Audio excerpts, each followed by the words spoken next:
We're speaking today with Mr. Iggy Tan, who is the Managing Director of Alltech. If you don't know the company, ASX code ATC. It's got a market cap of around $100 million. The company is at the cutting edge of developing materials for a lithium-ion battery future, and its technology incorporates silicon in graphite anodes to produce higher energy density batteries. Iggy, welcome back to the network. Thanks for having me, Tim. Now, Alltech recently announced some very exciting news on solid-state batteries. Can you tell us a little bit more about that? Yeah, Tim, we have recently announced a joint venture to commercialize brand new technology, which is sodium alumina solid-state technology batteries. So essentially, we know that the lithium-ion battery are great batteries, but they tend to have fires and explosions and thermal runaway. Our sodium alumina solid-state batteries are totally fireproof and explosion-proof, and it doesn't lead to thermal runaway. Our life of the battery generally lasts beyond 15 years. As you know, lithium batteries tend to last about 8 to 10 years. This is nearly double the life of lithium-ion batteries. And then finally, as you know, the lithium-ion battery only operates at a very narrow temperature range. So in the very cold climates, the battery tends to slow down.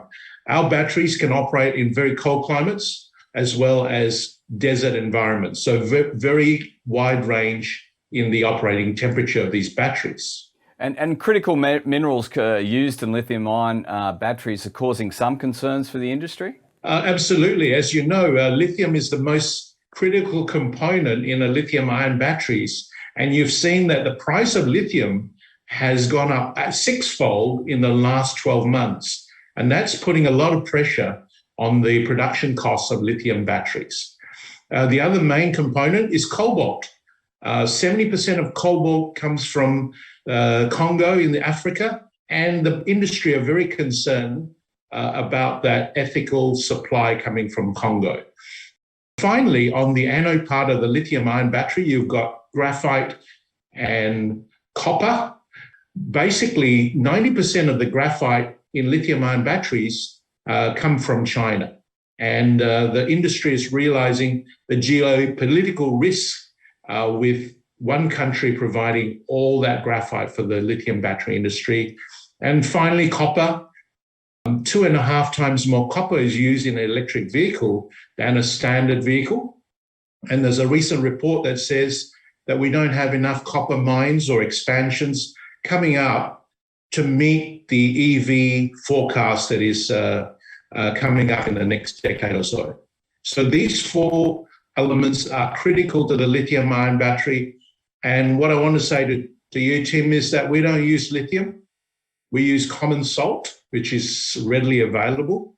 We don't have cobalt in our batteries. We don't even have an anode part of the battery. We don't have graphite or we don't have copper. So this is a big reason that these batteries will be game-changing for the grid storage market. We're not prone to the critical element price rises that we've seen and also the supply chain concerns.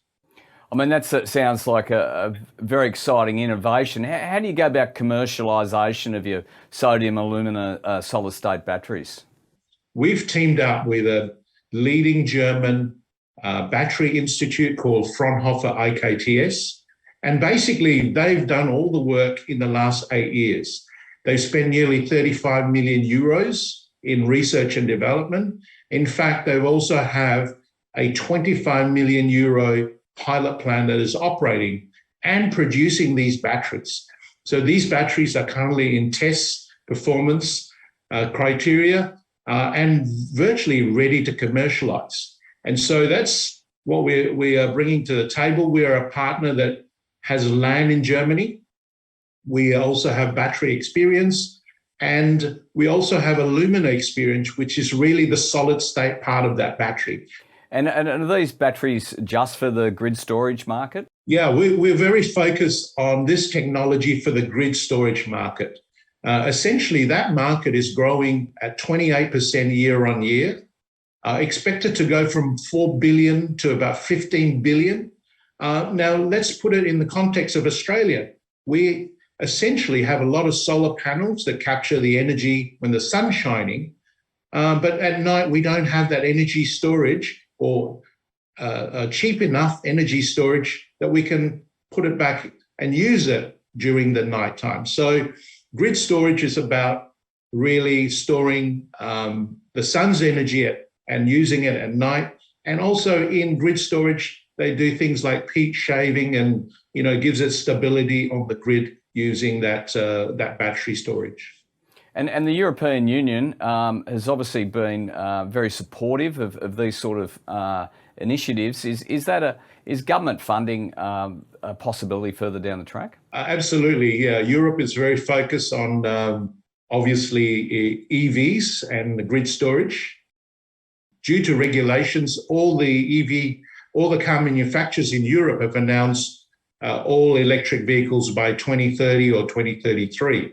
So they're very committed, and there's something like 600 gigawatts of battery capacity production being announced for Europe. So we're very focused on Europe, and our batteries will add to that production capacity specifically for the grid storage market. Can you give us kind of a time frame in terms of what shareholders can look towards in the future? The joint venture that we executed, we are the majority shareholder, is 75% of the joint venture, and we will build this 100 megawatt sodium alumina solid state battery plant in our land in Saxony, Germany. 100 megawatt represents 10,000 modules that are around, each module is about 10 kilowatt hour.